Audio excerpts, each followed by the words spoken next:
การเกิดเป็นมนุษย์นี่ยากคักกระดอเทียบแล้วเทียบเราเพื่อสิสุขคนสลดใจเทียบมาตลอดมนุษย์มี 7,200 กว่าล้านคนที่มีในทะเบียนโลกทะเบียนบ้านสัตว์เดรัจฉานชนิดเดียวมนุษย์เปรียบบ่ได้เลยยกตัวอย่างที่มันหลายๆคือปวกที่จริงมันก็หลายคือกันเบิดนะแต่ว่าปวกในประเทศไทยเท่าใดปวกทั่วโลกเท่าใดหมดดำหมดแดงก็แล้วแต่เอาจักปวกจักหมดจักปูจักปลาจักกุ้งจักหอยจักงูทุกอย่างเลยสัตว์เดรัจฉานนี่มนุษย์เทียบอะไรได้บัดเข้าใจบ่ล่ะเทียบอะไรเลยแล้วก็เลยว่าการเกิดมันยากถึงขั้นว่าโลกนี้มัน42แสนโยชน์เด้โยชน์หนึ่งนี่16 กิโลเอา42ตั้งขึ้นแล้วเอา16คูณเอามันจะเป็นจักกิโลนั่นแหละเปรียบดูดังบ่าพื้นน้ำกว้างใหญ่ยาว42แสนโยชน์คูณด้วย16 100 ปีเต่าตาบอดจึงจะโผล่ขึ้นมาจากน้ำครั้งหนึ่งอย่าลืมว่า42แสนโยชน์คูณ16นี่ทั้งกว้างทั้งยาวทั้งลึกเสมอกันเบิดเต่ามันอยู่ตัวพื้นมันไปเด้100 ปีได้จังสิขึ้นมาทีหนึ่งหายใจบั๊มทีหนึ่งแล้วลงเด้บ่แม่นอยู่บักโดนเด้แถมซ้ำเป็นเต่าตาบอดอีกต่างหากที่จะเอาข้อหัวมันซุบเข้ากระบอกไม้ไผ่พอดีที่เขาตัดไว้เป็นกล้องเอาไว้เหมือนกล้องแขนนั่นแหละนั่นแล้ว100 ปีได้โพทีหนึ่งแวบแล้วก็ลงไปย่ำใดมันสิแวบซุบเขาเลยสัตว์แถมซ้ำทั้งเต่าตาบอดอีกนั่นแหละจึงว่าเปรียบเทียบมนุษย์ใน 7,200 ล้านคนกับสัตว์เดรัจฉานนี่อันใดหลายกว่ากันนั่นบ่ล่ะแล้วสัตว์เดรัจฉานทุกชนิดบาดนี่โอ้แต่ว่านั่นบาดนี้ระหว่างแม้กระทั่งว่าระหว่างมนุษย์กับสัตว์เดรัจฉานรวมกันแล้วยังไม่ได้เสี้ยวหนึ่งของสัตว์นรกโอ้ยเอาไปเทียบกันบัดนี้เปรียบเสมือนดุจดังว่าปลายเข็มจิ้มลงในแผ่นดินนั่นสัตว์นรกคำว่าเปรตและคำว่าพวกสัตว์นรกนั่นแหละสัตว์นรกกับเปรตร่วมกันแล้วก็ว่าโลกิยะนรกนั่นแหละนั่นแล้วยังไม่ได้เสี้ยวหนึ่งเปรียบดูว่าปลายแห่งขนจามรีนี่หรือพวกเขาอาจจะว่าจักจามรีคือกวางขนกวางหรือเนื้อทรายเขาว่าครับจิ้มลงในแผ่นดินนั่นแหละเทียบแบบนั้นสั้นเอาบัดนี้สัตว์เดรัจฉานนี่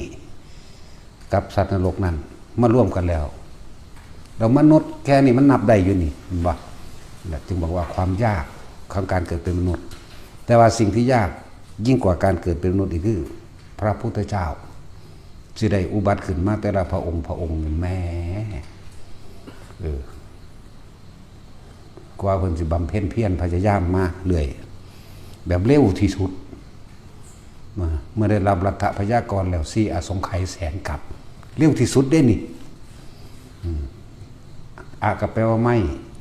สงไขยมาจากคำว่าสงเคราะห์ไม่อาจสามารถสงเคราะห์นับรวมกันได้1 อสงไขยก็ยังนับบ่ได้ยังมาว่า4อยู่ โอ้ยเนาะนี่สำหรับพระพุทธเจ้าเฮา แล้วอีกประเภทหนึ่ง8ปฏิบัตินี่เมื่อได้รับพุทธพยากรแล้ว8 อสงไขยอีกประเภทหนึ่งประเภทดริยติกะใส่ความเพียรความพยายามเอาอกเอาใจคนเอาอยากให้คนได้ทำเนาะ16 อสงไขยแสนกับนับรวมเอาดีสมมุติว่าบัดนี้นับแบบเริ่มต้นตั้งแต่ปฐมเหตุแห่งการปรารถนาของพุทธเจ้าเฮานี่องค์ปัจจุบันเฮานี่20จากบ่เริ่มต้น20 อสงไขยแสนมหากัปอีกยังมีแถมอีกเด้ผมบ่จักได้ดอกนี่จักว่าล่ะบัดนี้อีกองค์นึง40 อสงไขยประเภท8ประเภทสัทธาธิกะเนาะ 40อสงไขยกระแสนมหากัปอีกประเภทหนึ่ง80อสงไขยแสนมหากัปอีกโอ้ยเป็นจังได๋สัตว์ก็จะเกิดขึ้นได้แต่ละพระองค์แม้นขนาดว่าเพิ่นว่าพระพุทธเจ้าเกิดมาหาประมาณไม่ได้แล้วนั่นอาจารย์ว่าล่ะขนาดว่าหาประมาณไม่ได้ดุจดังว่าเม็ดทรายนี่ทะเลนี่เอาแล้วพวกเฮาอยู่ทรายเป็นขี้กระเติกอยู่ทางใด เป็นหมดเป็นแม่งอยู่ทางใดเป็นแม่งสาบอยู่ไสเป็นไม้ขี้เหี้ยนอยู่ทางใดเป็นไก่เป็นโลกหาอยู่ทางใดเนาะเป็นปวกเป็นหมดดำหมดแดงเป็นให้อยู่ไสคือบ่เห็นเพิ่นเนาะนั่นแหละที่ว่าความยากที่สุดเลยก็คือความเกิดเป็นพระพุทธเจ้าแต่เป็นคนก็ยากในระดับหนึ่งระดับยิ่งยวดยิ่งยวดนี่คือความเกิดเป็นพุทธเจ้าขนาดนั้นแหละอย่าจังว่าเฮาเปรียบเทียบสระลึกในตนเองแต่ว่ามันเป็นเรื่องเหมือนกับเรื่องอจินไตยเป็นสิ่งที่ขาดคิดบ่ถึงเพิ่นเลยว่าบ่ต้องไปคิดหาเหตุผลมา